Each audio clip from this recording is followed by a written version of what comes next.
Okay, so before we start talking about the trends, I want to do a little background information and explain to you or have you think about what's going on as you go across the periodic table and as you go down the periodic table. So as you're going across, let's look at period 3, from sodium to argon. Okay, as you go from sodium to magnesium to aluminum, etc., what's happening in terms of its subatomic particles? What am I adding each time?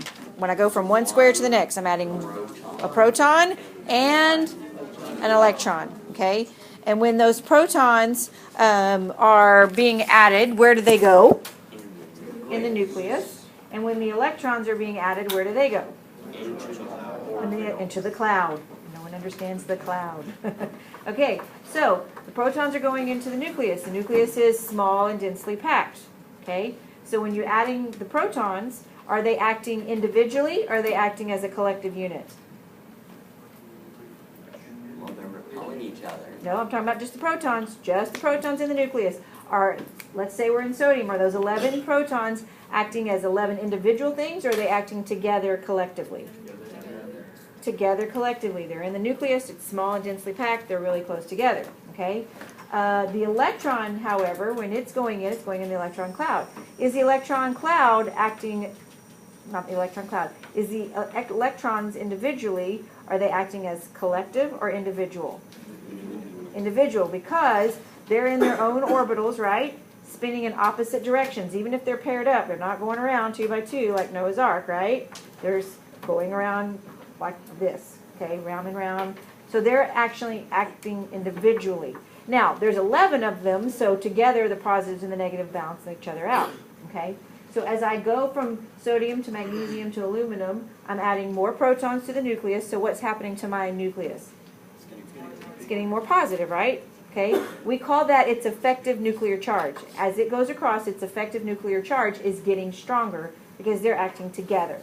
Okay, so as I go across and my electrons are acting out here individually and this is getting stronger in the middle, what do you think's happening to those electrons? This is getting stronger. It's like almost, kind of think of it almost like a stronger magnet. What do you think's happening to these electrons? They're getting pulled closer to it. Okay, and so those trends as I go across, okay, are what's going to be what we're going to use to explain the behavior. Okay. Now, what about if I'm going in any of the groups, but let's just go with group 1, and I'm going down group 1 from hydrogen, lithium, sodium, potassium, etc. Those are all in the S1. We learned that last unit. They're all in the S1. But what's the difference between sodium and 3S1 and potassium and 4S1? Energy levels, exactly. So I'm adding extra energy levels. As I add extra energy levels, my electrons are doing what? Getting closer or further away from the nucleus? Further away. Each energy level is bigger, right? We saw that one picture where 1s was really small, and then 2s and 3s. Okay?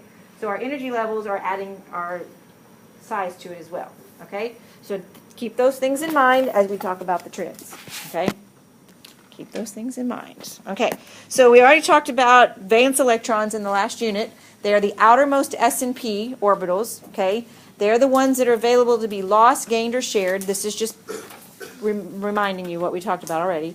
Okay, so it's not in your notes, but they're available to be lost, gained, or shared when we form compounds. Because guess what unit comes after this? Bonding. We're talking about the types of bonds. When all of the orbitals are full, we have 8 electrons. That's the noble gases because it's S2P6, which adds up to 8. So here's a little handy chart just to kind of look at it. If you're looking at its group number, if I'm talking about group 1, how many valence electrons are there? 1. Group 2?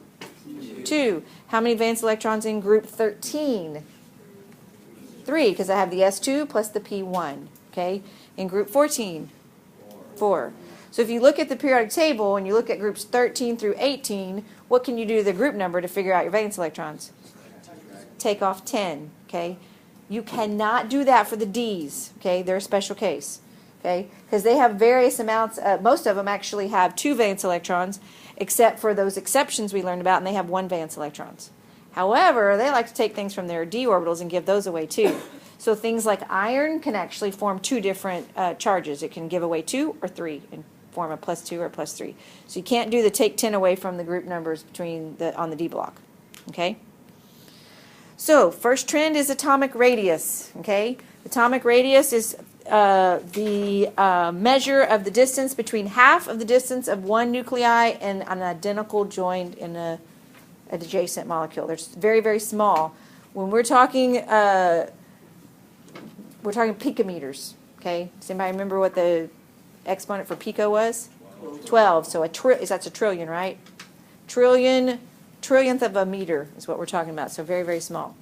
So the trend for atomic radius is kind of counterintuitive unless you're thinking about what we just talked about. Okay, so as I went across from sodium to argon, we said this nucleus is getting stronger and stronger and stronger, so it's pulling the electrons closer and closer and closer. So the atomic radius actually decreases as you go across. So in this case, the arrow is pointing to where the largest side of the trend would be. So over here, your atomic radius is going to be larger. As you go across, it actually gets smaller. Okay? And that's because of that effective nuclear charge. It's getting smaller, so it pulls them closer. As you go down a group, we said we're adding energy levels, so it gets bigger. That trend makes sense to people. Okay? The one that it gets smaller as it goes across is what gives people problems. Okay? And it's because of the nucleus getting stronger. Okay? So, to help you out, the smallest atom on the periodic table is helium, and the largest is francium. Okay? The largest is francium. So, when we're talking about the periodic trend, I say this before it comes up in the notes because it's easier for me to explain than read through this. So, I'll go through this very quick because we already said it.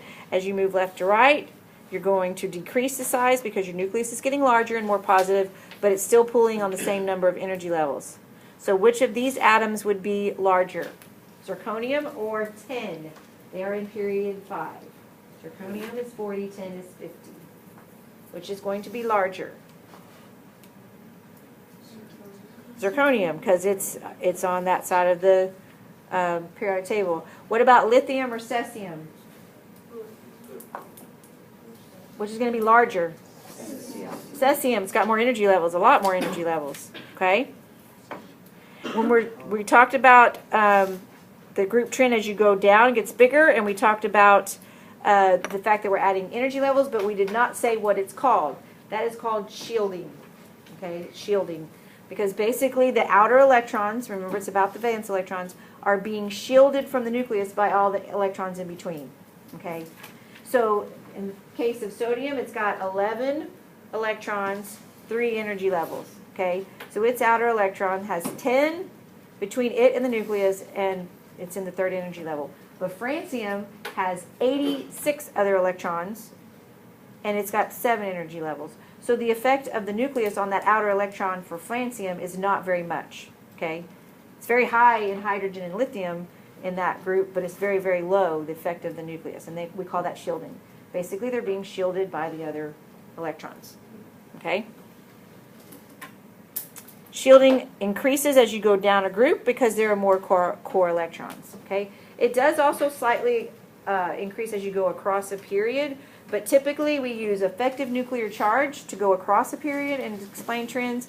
We use shielding to go down a group. Okay? But theoretically they both happen on both, but they're stronger in that case. Shielding is considered to be constant as you move across the period because the number of energy levels is staying the same, but there is a little bit of shielding. Okay, a little bit. So which atom would have more shielding? We're just going to do the second one. Sodium or potassium? Potassium would have more shielding because it's in a higher energy level. These are going to be relatively equal. Okay? Calcium has slightly more only because it only has 1 extra electron than potassium. So if you had to pick one, we would pick calcium, but usually I'm going to ask you in a group, not in the same period. Okay? Which atom would be smaller, nitrogen or phosphorus? Nitrogen would definitely be smaller because it's higher. Oops, sorry. I thought I hit the little thing to say right. And lithium or potassium, which would be smaller? Because they're higher up on the group. Okay?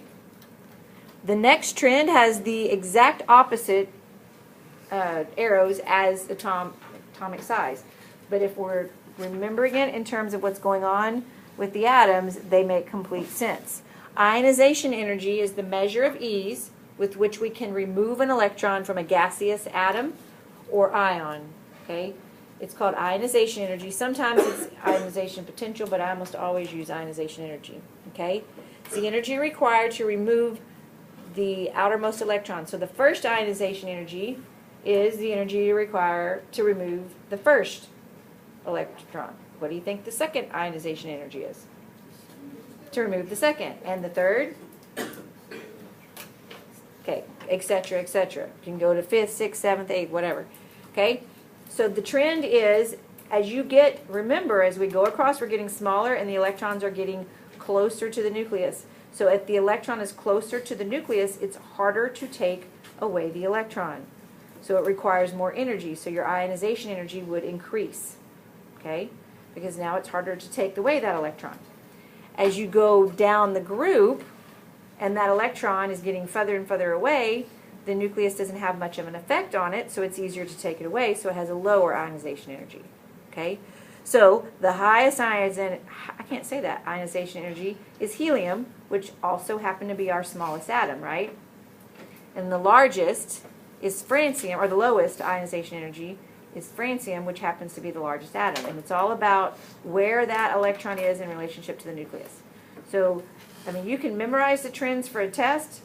I mean, some kids do that, and they draw little arrows on their test. But the easiest thing is to not memorize, but understand, look at it and see which nucleus is closer to that outer electron, and that which should explain the trend.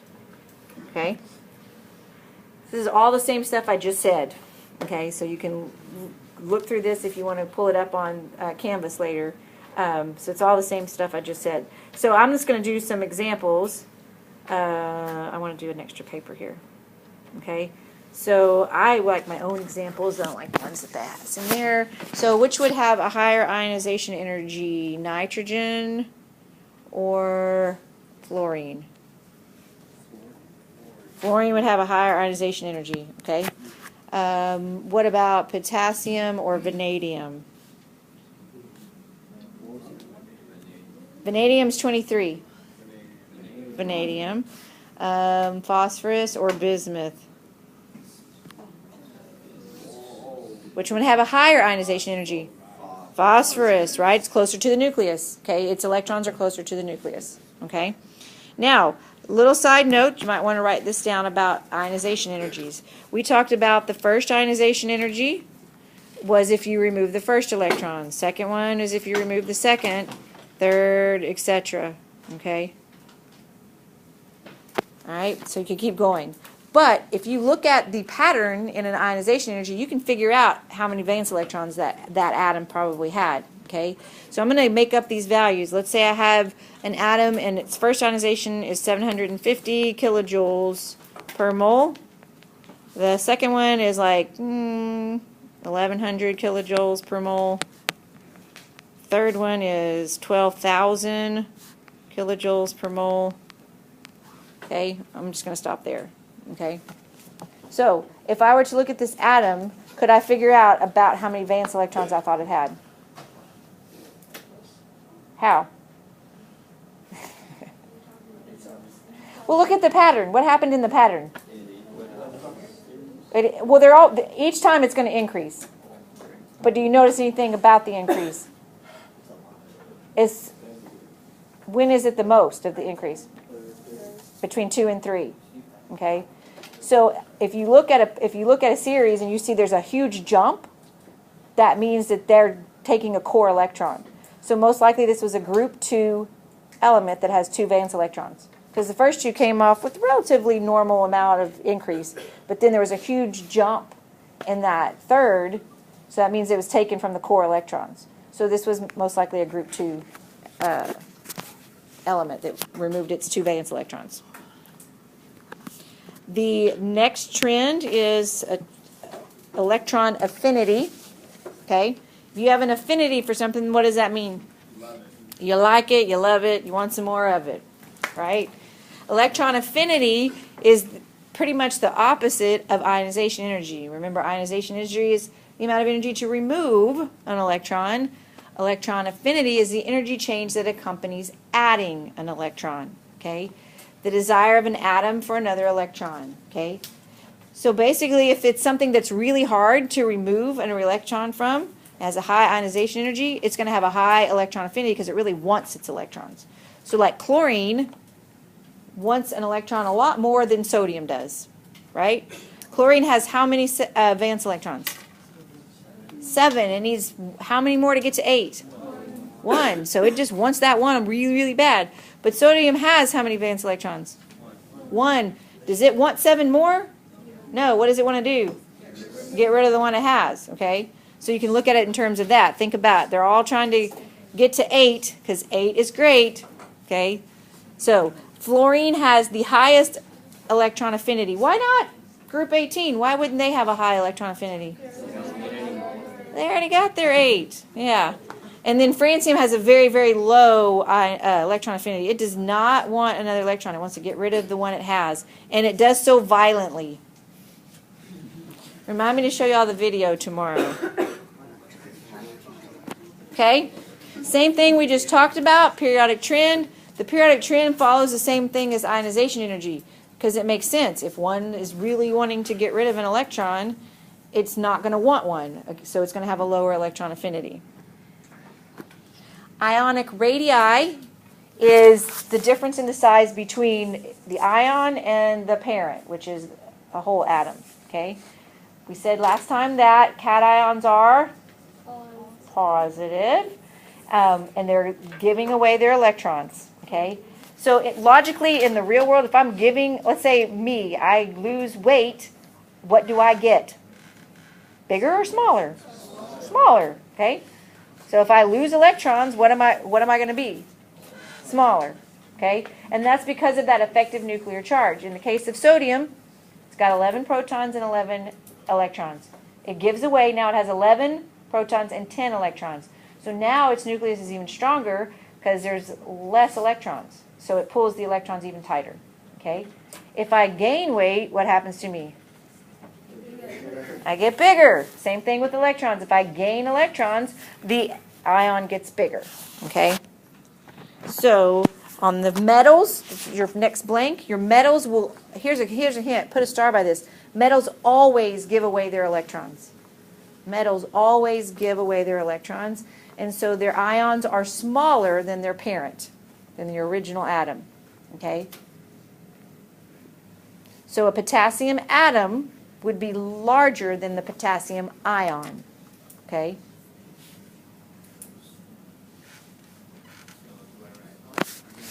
Nonmetals, which are anions, are always larger because they are gaining electrons. Okay? If they're an anion. Nonmetals can gain or share. Metals only lose their electrons. Okay? So which would be larger, the sulfur atom or the sulfur ion? The ion. Mm-hmm. The last trend is electronegativity. Electronegativity is actually probably the trend we'll use the most of because we'll use it in bonding because it helps us determine what kind of bonds we have. But electronegativity is the tendency of an atom to attract electron to itself when it's chemically combined or bonded. Okay? So the difference between electronegativity and electron affinity is the other one was just for an atom to get an electron. This is if something's bonding, basically who wins the tug of war is basically what it is. Okay? And fluorine is always the winner. Fluorine is the strongest man on earth. Okay? Fluorine always wins. Okay? It is the most electronegative. You should know that fluorine is the most electronegative. Everybody look at your neighbor and say fluorine is the most electronegative. Fluorine always wins. Okay? Okay? Francium is the least electronegative. Okay? It will not attract an electron. Okay? But fluorine always wins. Okay? Fluorine is top dog.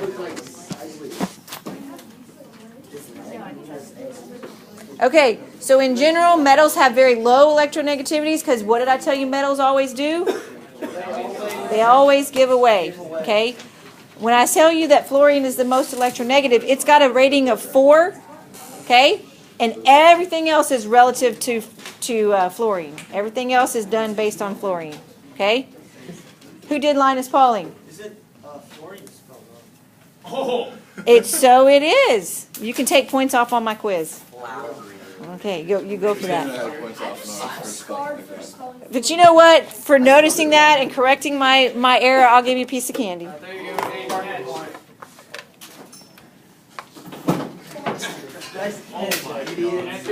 Okay. So, practice. Let's do some practice here. Okay? Periodic trends. Okay? Which would have a greater electronegativity, calcium or selenium? Greater electronegativity means it wants the electron more than the other guy. Selenium. Okay? Beryllium or oxygen? Oxygen. Okay? So when we get to bonding, next unit, we're going to use these electronegativity values to actually determine if we have what kind of bond we have. So that's the trend we keep using even after this unit. All right, the end.